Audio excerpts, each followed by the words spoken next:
If you are applying to any school in Malta, first of all, there is something called a motivation letter. If you are writing, make them understand that you really want to study. Give them the reasons why you are coming to the program. The second thing I want to reiterate on is strong home ties. Now, or strong ties to your country. There is something embassies do. They always know that we are trying to run away. They know this. Okay, guys, let me tell you about some things that you need to be doing or you need to put into consideration if you really want your visa to be approved to Malta. Because I get a lot of people, they keep complaining, but the truth about this jackpot thing is it's so difficult now, guys. That's the first thing, and it's so expensive. So if you really want to apply for a visa now, you need to put a lot of things into consideration. I'm not saying this to scare you, but because I have noticed that many people actually don't pay attention to these details. You cannot be applying to a visa to a particular country and you aren't even serious, right?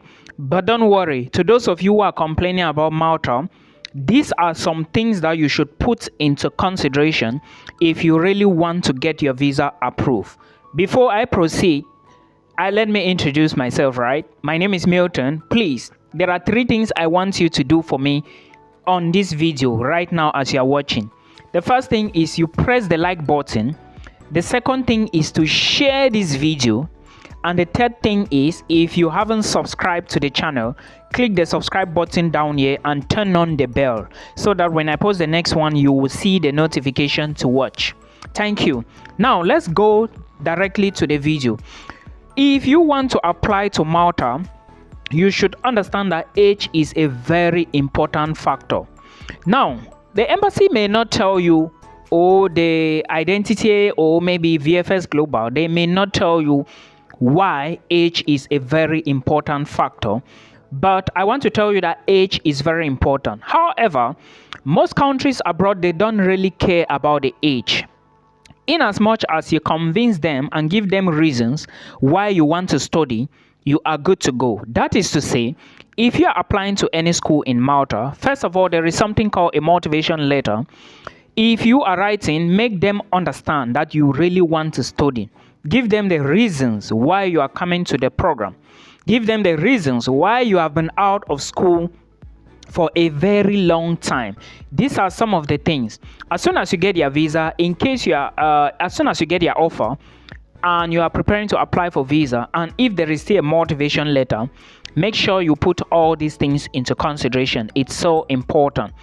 Age is a critical factor. Now, I know some of you will be asking me, Milton, I am this age, can I apply to Malta? Even if you are 40, apply.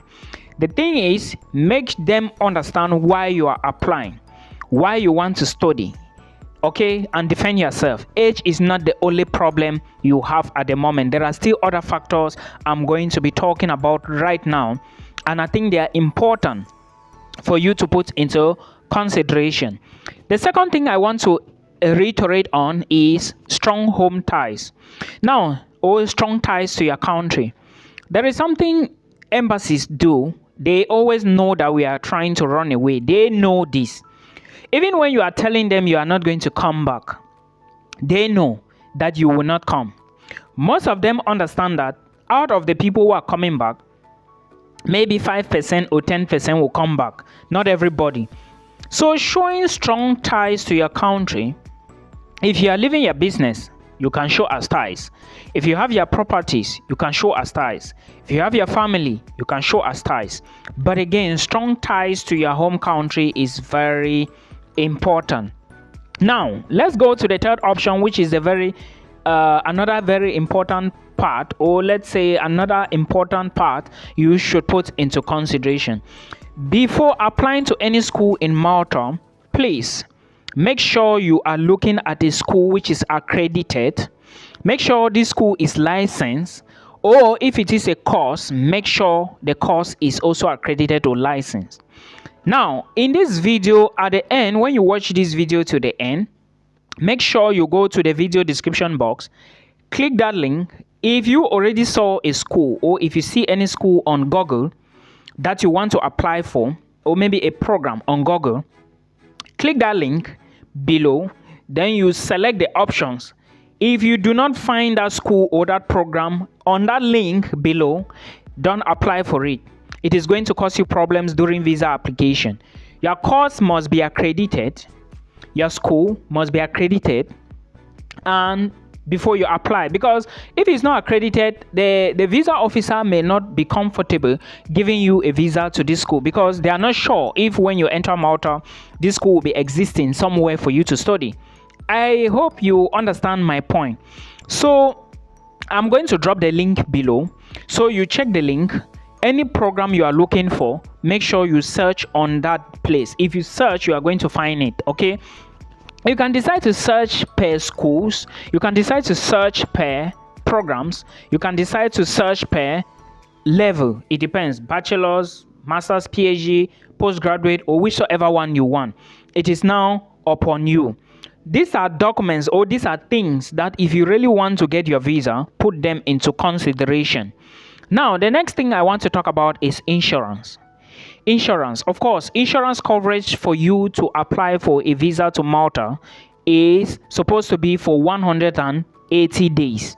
If you want to apply for visa to Malta, study visa I'm talking about, make sure your insurance is going to cover at least the insurance you are submitting alongside visa documents.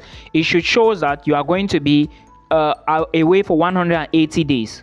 Now, this insurance, there are many things. I know some of you will be like, Milton, this is not the standard you are talking about. Some people will definitely be like, oh, I saw the insurance is like 30,000 euros. You are not paying that amount. And that 30,000 euros besides is for your Schengen visa, not study visa to Malta. Schengen visa and study visa, they are two different things. I hope you get it. So make sure you apply for it. There are many insurance companies, both online and offline. So you can always find which one you are actually looking at, or maybe the one that you prefer best. But I always recommend Swisscare, Euroassist, AXA to people, because these are the ones that I've once used before.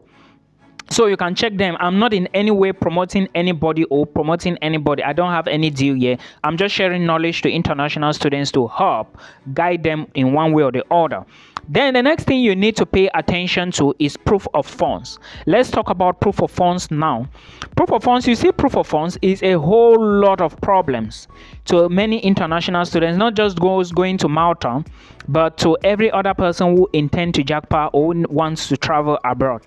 So many students are complaining of visa rejections, and when you look at the results critically, like why, you will always notice that it is proof of funds. Proof of funds in various countries are not the same. And that is why I always tell people that when you come to me and you're asking me, Milton, I want to immigrate to this country, can you advise me? First, I ask you, how much do you have physical cash that you want to migrate to this place?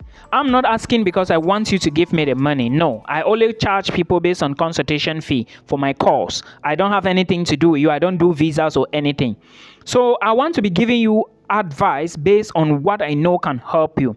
So when you come to me, let me know the proof of funds you have, your money, because you cannot be carrying maybe 5 million and you want to go to the Netherlands, Canada, Australia. It's impossible, right? Many people don't know this. They think that they can, but it's not actually the case. You need to pay tuition. You need to show money in your account.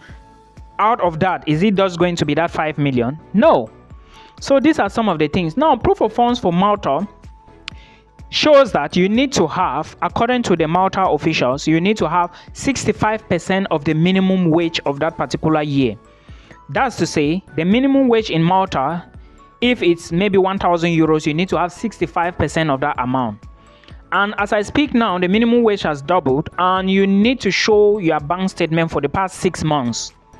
Remember, this is not any type of bank statement, a flexible bank statement, a bank statement that is working, not the one that you create now. After 6 months, 8 months, you are not deposit any money. Maybe you just go to the bank with 5 million, 6 million one day, and you go and bump it in the account and you expect to get a visa. It doesn't work that way. So you need to put all this into consideration. Now, the proof of funds you need is 925 euros. This is the money you need per month now. If you are going for, listen to me attentively, please. If you are going for a 12 months program, that is 1 year, multiply 920 by 12. you see the amount. If you are going for a 2 years program, multiply 925 by 12. If you are going for an 18 months program, those are postgraduate programs, multiply the money by 18. I think if you multiply 925 by 18, you are going to get 16,650 euros. Then if you multiply 925 by 12, you are going to get 11,100 euros. This is the proof of funds you need. If your program is 3 years, 4 years, multiply just by 1 year. But if your program is like maybe 15 months, 12 months, 18 months, maybe somehow 20 months, multiply by the 20 by the number of months by this. But if it's above maybe 1 year, above 2 years, do it for 1 year. Okay, if you have the money, still do it for 2 years, but it's going to be very heavy on your side. So this is the proof of funds. And remember, I said it must be an active account. You must have a statement of at least 6 months or above, and of course you should make sure you put the wage into consideration. All the details will be on Identity website. Remember, Cameroonians, you cannot apply for Malta via VFS Global except your university tells you. But remember, it is you, your school, who is going to book everything for you via Identity, your school. For Nigerians, your school will do same for VFS, because most of us, I don't know other nationalities, Ghanaians, I don't know if you have the embassy in your country, but at the moment now, VFS is the option for Nigerians. Check to see if you are also going to be using Identity Malta or not. So you should note all of this. Then the last thing I want to talk about is flight reservation. Remember, I said it is reservation. So your itinerary shouldn't be like you paid the flight, but make sure you pay and reserve the flight. When you reserve a flight, you always have a reservation number. I don't know how you can do your reservation. Check booking.com. Okay, like I said, I don't have any partnership deal with them. I'm just giving information to help internationals. All right. Then for your flight, make sure you have the flight number, and of course, the flight should be going directly to Malta. If you are paying for a flight, or if you are reserving a flight that is going to be branch maybe in Paris or maybe in Rome or maybe elsewhere, before going to Malta, it's going to cause you problems and your visa will be rejected. If it's going straight to Malta, that is excellent for you. But now I don't know if there is any flight that is going to be going straight to Malta, so you have to do your check very well. And do not forget that visa application takes time, so you have to start on time. Maybe if you are lucky, before 1 month you have gotten your stuff. And I think these are some of the things. I will be bringing some videos very soon to talk about some opportunities that you can explore. Always remember that before you move abroad, you should have a skill. Learn how to braid hair, learn how to sew clothes, okay, learn how to know how to cook. There are many of us who are moving abroad. Yes, we don't know how to cook. This is a fact. So if you have some of these skills, you can always generate side hustles from there. Or social media is also giving many people money, but I don't think Malta can monetize some platforms. However, people abroad can do it for you. So this is the information I have for you, and I think this is the best information for today. So please share the video as well, like the video, and put in a lot of work if you want to really migrate abroad. This is the only way out, and I believe we are going to meet again in another one. Bye bye.